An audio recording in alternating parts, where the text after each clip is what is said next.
नमस्कार, स्वागत है सभी आंगनवाड़ी सेविका सहायिका बहनों का हमारी आज की सच्ची खबरों में।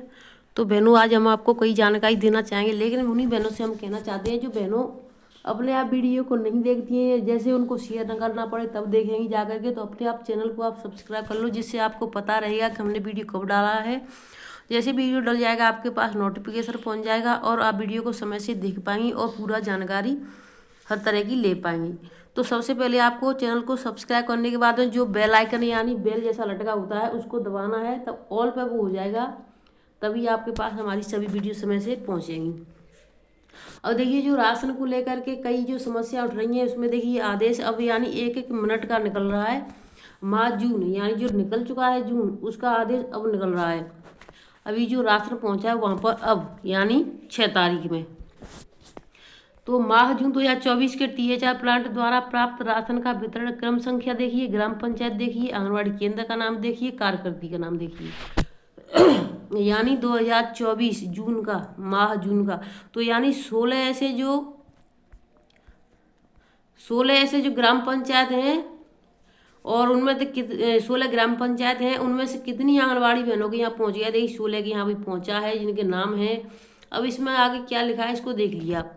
यानी आज 6 तारीख है, 6 को पहुँचेगा, उससे पहले ही आदेश जारी हो गया। और इसमें अगर कोई कमी आती है तो इसके लिए क्या कहा गया, उपरोक्त अनुसार, यानी ये लखीमपुर खीरी जिले का है, ऐसा नहीं आपके यहाँ अलग नंबर होगा, तो सभी जिलों में जो प्लांट हैं वहाँ अलग अलग नंबर है मेनू।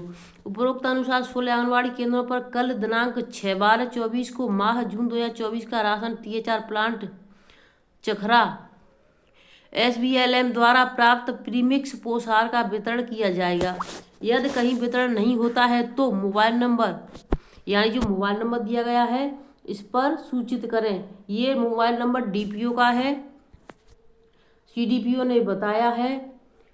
और यानी देखिए आज आएगा, आज ही वितरण होगा। अगर कहीं कोई कमी मिलती है यानी वितरण में, तो इस नंबर पर कॉल करके उनको तुरंत सूचित करें, जिससे कि आंगनबाड़ी बहनों के खिलाफ कड़ी कार्रवाई की जा सके। तो बहनों अपना जो THR जो वितरण करें तो उससे अपने हिसाब से सही जिस तरीके से आया है उसी तरीके से करें, यानी कहीं कोई और जिस लाभार्थी को समझाना है उसको समझा अवश्य दें। जैसे कि शिकायतें जो जाती हैं, अभी कल के उसमें आया था कि शिकायतें जा रही हैं, अभी शिकायतों का निस्तारण नहीं हो रहा है, उसको ही हम आपको बताएंगे। तो उसमें शिकायतें क्या जा रही हैं, ये जा रही हैं कि यानी कुछ बहनों की शिकायत ये है कि आंगनबाड़ी यानी आधा किलो का दलिया देती हैं, आधा किलो की दाल देती हैं और रिफाइंड नहीं देती हैं। तो वो 3 से 6 वर्ष के बच्चे हैं, उनको लिए इतना ही आता है, ये वाली शिकायत ऑनलाइन पोर्टल पर वो कर देती हैं। तो इस चीज़ के लिए उनको जागरूक कराइए कि आपके बच्चे का जो 3 साल का हो गया उसको इतना ही मिलेगा। और यानी जो बड़े बच्चे होते हैं, सॉरी छोटे बच्चे होते हैं जो 6 माह से 3 साल तक के, उनको मिलती है रिफाइंड और 1-1 किलो दलिया दाल। अब देखिए, उप मुख्यमंत्री केशव प्रसाद मौर्य एवं राज्य मंत्री संदीप सिंह पहुंचे ब्रह्मानंद महाविद्यालय राठ। तो ये वीडियो हमने आपको कल बना करके डाल दी है। बहनों ने यहाँ पर ज्ञापन भी सौंपे हैं, और बहनों ने कौन कौन से ज्ञापन रखे इस ज्ञापन के बारे में आपको बता देते हैं कि आज ज्ञापन में बहनों ने अपनी जो मांगें रखी थी उन मांगों को हम आपको बता देते हैं। बाकी वीडियो में उन्होंने क्या क्या कहा, मुख्यमंत्री जी से क्या बातें हुई, वो वीडियो हमने कल डाल दी है, तो कल की वीडियो अवश्य देख लें, जिससे आपको भी पता चल जाएगा उन्होंने कितनी बड़ी खुशखबरी दी है आपको। तो देखिए, हमीरपुर आंगनबाड़ी कार्यकर्ती एवं आंगनबाड़ी संगठन जनपद हमीरपुर द्वारा सूबे के यशस्वी मुख्यमंत्री उप मुख्यमंत्री श्रीमान केशव प्रसाद मौर्य जी को ज्ञापन दिया एक एजुकेटर भर्ती को तत्काल प्रभाव से रद्द किया जाए, क्योंकि एजुकेटर का कार्य आंगनबाड़ी कार्यकर्तियों द्वारा स्वयं पूर्व से किया जा रहा है। इसलिए आंगनबाड़ी केंद्रों पर एजुकेटर भर्ती की आवश्यकता नहीं है। आंगनबाड़ी कार्यकर्ती और सहायिकाओं को शासकीय कर्मचारी का दर्जा दिया जाए। जब तक संभव नहीं है एजुकेटर के मानदेय से अधिक कार्यकर्ताओं को यानी 18 यानी एजुकेटर की जो भर्ती शुरुआत में देखिए 10,313 दे रही है सरकार। किसको दे रही है? एजुकेटर भर्ती, यानी शुरुआत उन्होंने सिर्फ बच्चे, और जो आंगनबाड़ी बहनें 1975 से लगी हैं उनको कितना मिल रहा है? 6,000। उनकी यानी सैलरी शुरुआत कितने से हुई थी? 75 से। अब बताइए, इनको शुरुआत में इतना मिल रहा है तो आंगनबाड़ी का तो इतने कार्य करने पर 18,000 तो क्या 25,000 सरकार कर दे तब भी कम है, लेकिन सरकार तो 18,000 नहीं करने वाली है, लेकिन 15 से कम नहीं करेगी, ये हम आपको आश्वासन देते हैं। क्योंकि ये उप मुख्यमंत्री जी के बोल थे, उन्होंने क्या कहा था। तो 18,000 रुपये एवं सहायिकाओं को 9,000 रुपये प्रतिमाह देने के साथ PFM एवं इसी की सुविधा प्रदान की जाए। आंगनबाड़ी कार्यकर्ताओं को 65 वर्ष आयु सेवा उपरांत सेवा नेट पर एक मुक्त फंड रुपये 10 लाख की धनराशि देने के साथ आजीवन पेंशन देने की व्यवस्था की जाए। आंगनबाड़ी कार्यकर्ताओं की योग्यता एवं वरीयता के आधार पर उप आधार पर मुख्य सेवा के पद पर प्रमोशन किया जाए। भारत सरकार के पोषण में मिनी कार्यकर्ताओं का पद अपग्रेड करके समान कर दिया है, यानी कर दिया है। उनका पैसा नहीं मिल रहा है अभी, और जो रह गई हैं उनको कर दिया जाए, जिसमें प्रदेश प्रवक्ता यास्मीन खातून, जिलाध्यक्ष अमित जी एवं अभिलाषा त्रिपाठी रानी गुप्ता मौजूद रही। तो देखिए सभी बहनें वहाँ पर गई, उन्होंने अपना ज्ञापन सौंपा है। वहाँ पर मैंने ये वीडियो डाली है, उसमें उप मुख्यमंत्री ने जो बातें कही हैं उस वीडियो को आप जा करके कल वाली को देख लें। अब मैं आपको और जानकारी देना चाहूँगी बहनों। देखिए गूगल से चेक की गई मार्कशीट को जाली करार देने का आदेश रद्द हो गया है।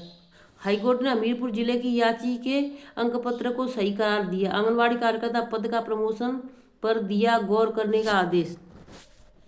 तो आप भी देख लें, कहीं ऐसा ना हो कि आपके साथ भी यही समस्या खड़ी हो जाए। तो बहनों वीडियो को देखने से ऐसी होता है कि जागरूकता मिलती है और हमें समझ आता है कि ऐसा कहीं हमारे साथ ना हो जाए। इससे पहले हम सतर्क हो जाएं और अपने जो अंक पत्र हैं वो सही करा लें। तो हाईकोर्ट की लखनऊ पीठ ने एक अभ्यर्थी की गूगल से चेक की गई इंटरमीडिएट की मार्कशीट को जाली करार देने का आदेश रद्द कर दिया है। न्यायमूर्ति आलोक माथुर की एकल पीठ ने याची गीता की मार्कशीट को सही करार देकर आंगनबाड़ी कार्यकर्ता पद पर प्रमोशन पर गौर करने का आदेश दिया है। इसके साथ ही कोर्ट ने हमीरपुर जिले की इस याचिका को आंशिक रूप से मंजूर कर लिया। याची का कहना था कि उसकी उम्मीदवारी इस आधार पर खारिज कर दी गई थी कि उसकी इंटरमीडिएट की मार्कशीट जाली है। याची ने उम्मीदवारी खारिज करने के आदेश को याचिका में चुनौती दी थी। उसकी अधिवक्ता अभिलाषा पांडे ने कहा कि मामले में याची को न तो सुनवाई का अवसर दिया गया और न ही प्रतिवादियों के पास ऐसी कोई सामग्री थी जिसके आधार पर याची को उम्मीदवारी खारिज करने का आदेश पारित किया गया। इस पर कोर्ट ने सरकारी वकील को जानकारी लेकर पेश करने का आदेश दिया था। इस मामले में पेश किए गए मूल अभिलेख को देखने पर कोर्ट को पता चला कि इसमें ऐसी कोई सामग्री नहीं है जो यह संकेत दे सके कि प्रतिवादियों ने कभी भी याची की कक्षा 12वीं की मार्कशीट की प्रामाणिकता की पुष्टि के लिए संबंधित शिक्षा बोर्ड से कोई पत्राचार किया था। कोर्ट द्वारा मामले में जिला कार्यक्रम अधिकारी हमीरपुर से पूछे गए प्रश्न पर यह बताया गया कि याची का नाम गूगल पर खोजा गया था। उसकी इंटरमीडिएट की मार्कशीट में संबंधित कोई परिणाम नहीं मिल सका और केवल गूगल पर की गई खोज के आधार पर यह माना गया कि याचिकाकर्ता की मार्कशीट जाली है। उधर सरकारी वकील ने कोर्ट को बताया कि कस्तूरबा गांधी कन्या इंटर कॉलेज भरवारी से याची 12वीं की परीक्षा में शामिल हुई थी, उसका मार्कशीट असली है। इस पर कोर्ट ने कहा कि केवल गूगल पर याचिकाकर्ता का नाम डालने से यह निष्कर्ष निकाला गया कि उसकी मार्कशीट जाली है, जबकि संबंधित शिक्षा बोर्ड से प्राप्त जानकारी ही प्रमाण पत्र की वास्तविकता की पुष्टि करने का एकमात्र विश्वसनीय स्रोत होती है। जिस तरीके से याची के प्रमाण पत्र को जाली करार देने की बात की गई वह बेहद अनुचित है। इस संबंध में सरकारी आदेश का पालन नहीं किया गया है। इस टिप्पणी के साथ कोर्ट ने याची की उम्मीदवारी खारिज करने का आदेश रद्द कर दिया। कोर्ट ने प्रतिवादियों को याची की आंगनबाड़ी कार्यकर्ता के पद पर पदोन्नति के लिए याची की उम्मीदवारी पर विचार करने और याची के प्रमाण पत्र को असली मानते हुए अग्रिम कार्रवाई करने का निर्णय दिया है। तो बहनों खुशखबरी है, यानी देखिए अब गूगल पर डाल के देख लिया है कि उसका नाम नहीं निकल रहा है, तो यानी उसकी मार्कशीट जाली है। वो जिला अधिकारी के ऐसे आदेश हैं, ये भी हमीरपुर की है, तो ये बहनों ये गलत है। अब मैं आपको दूसरी यानी जानकारी देना चाहती हूँ। आंगनबाड़ी कार्यकर्ती सहायिका और कर्मचारियों की समस्या सुनने के मामले में आगरा प्रदेश में पहला जिला बनने की तरफ बढ़ गया है। महीने के पहले शुक्रवार की CDPO सुनवाई करेंगे।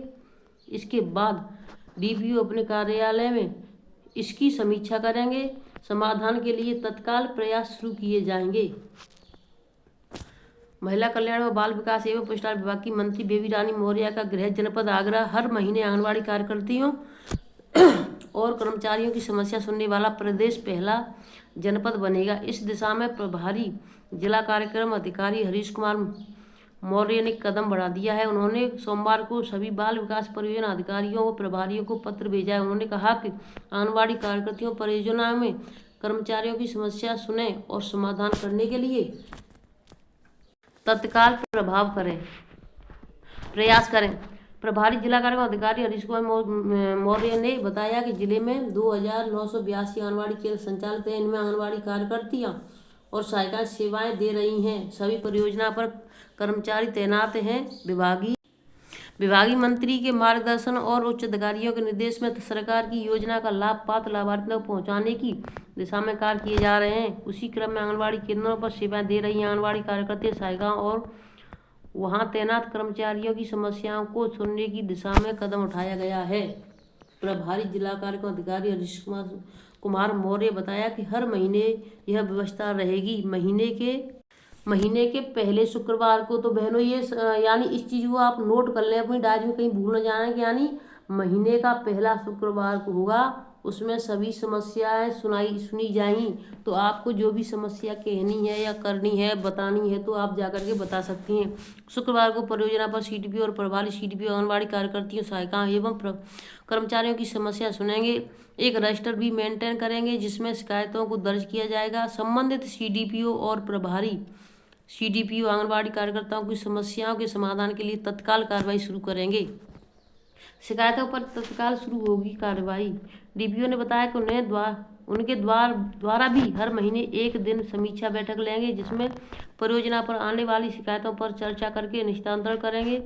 उनके स्तर से निस्तारण होने वाली शिकायतों पर तत्काल कार्रवाई शुरू हो जाएगी। मिली जानकारी के अनुसार प्रदेश में इस तरह की किसी जिले में बाल विकास सेवाएं एवं पुष्टार विभाग में व्यवस्था नहीं है। आंगनबाड़ी कार्यकर्ती सहायिका और कर्मचारी व्यवस्थित तरीके से हर महीने सुनवाई होने की दिशा में उठाए कदम के मामले में आगरा प्रदेश का पहला जिला बनेगा।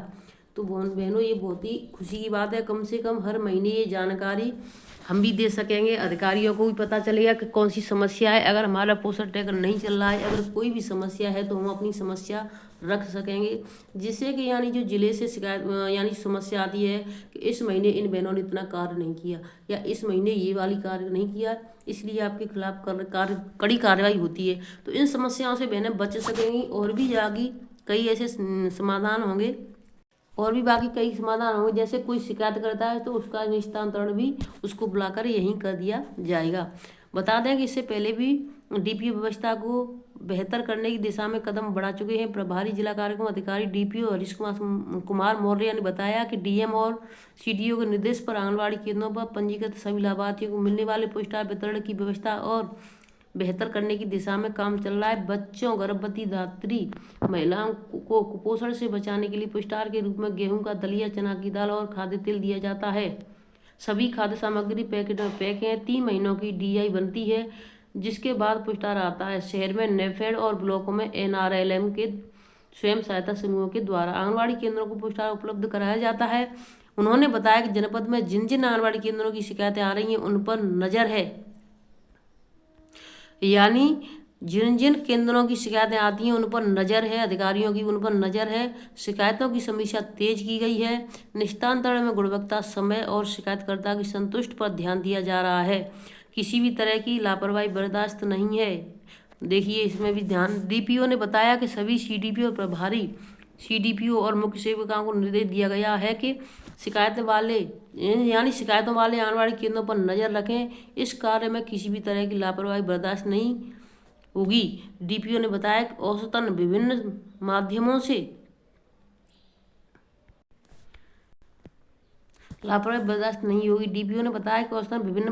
लगभग 80 से 100 शिकायतें प्रत्येक महीने में आती हैं। देखिए यहाँ पर साफ साफ लिखा है 80 से 100 शिकायतें महीने में आ जाती है। इनमें राशन पुष्टार नहीं दिया, अब बच्चे को आधा किलोग्राम ही पैकेट दिए जाते हैं, साथ में रिफंड नहीं मिलता है। जब हम पुष्टार लेने जाते हैं तब आंगनबाड़ी कार्यकर्ती पुष्टार नहीं देती है। ज़्यादातर इसी तरह की शिकायतें होती हैं। सीडीपीओ और प्रभारी सीडीपीओ शिकायतों की जांच कर रहे हैं। उसके बाद ही पोर्टल पर निस्तारण की कार्रवाई को अपलोड किया जा रहा है। रैडम की निस्तारण का भौतिक सत्यापन करने की कार्रवाई हो रही है। तो बहनों, तो देखिए जो रैडम वाली इसमें बात है कि यानी जो रैडम के द्वारा निस्तारण का भौतिक सत्यापन करने की कार्रवाई हो रही, तो यानी रैडम यानी आपके केंद्र पर जब आपको स्टार जब भी बटेगा तो वो चेहरे को, फेस को देख करके बटेगा। उसमें अगर फेस आता है तो उसको मिलेगा। यानी जो लाभार्थी हम जिसका फेस पर डालेंगे, जैसे कि हमने कोई गर्भवती का डाला तो उसी को आना होगा, ऐसा नहीं कि उसके परिवार में से कोई भी ले जा सके।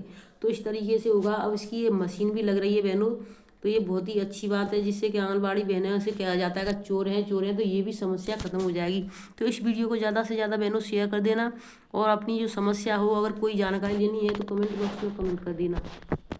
समस्त बाल विकास परियोजना अधिकारी महोदय कृपया ध्यान दें, पिछले कुछ दिनों में आंगनबाड़ी कार्यकर्तियों के पास 1076 और कई नंबरों से फ़ोन करके उनकी यूपीआई आईडी, आधार कार्ड एवं ओटीपी पूछ रहे हैं, जिसका विभाग बैंक आज से कुछ लेना देना नहीं है। इसलिए आपसे सभी अनुरोध है कि कृपया अपने परियोजना के ग्रुप अथवा अन्य संसाधन से समस्त आंगनबाड़ी कार्यकर्तियों सहायिकाओं को अवगत करा दें कि इस प्रकार कॉल यदि आ रहा है तो बैंक से संबंधित कोई भी डिटेल ना बताएं और ना ही कोई ओटीपी बताएं। धन्यवाद। तो वीडियो को मैं यहीं पर रखती हूँ, फिर मिलेंगे आपसे नई अपडेट के साथ। तब तक के लिए धन्यवाद। जिन बहनों ने कल की वीडियो नहीं देखी है तो जल्दी से जाकर के देख लीजिए, बहुत ज़रूरी है और आपके लिए खुशखबरी है मानदेय को लेकर के, जो उप मुख्यमंत्री जी ने कहा है। धन्यवाद।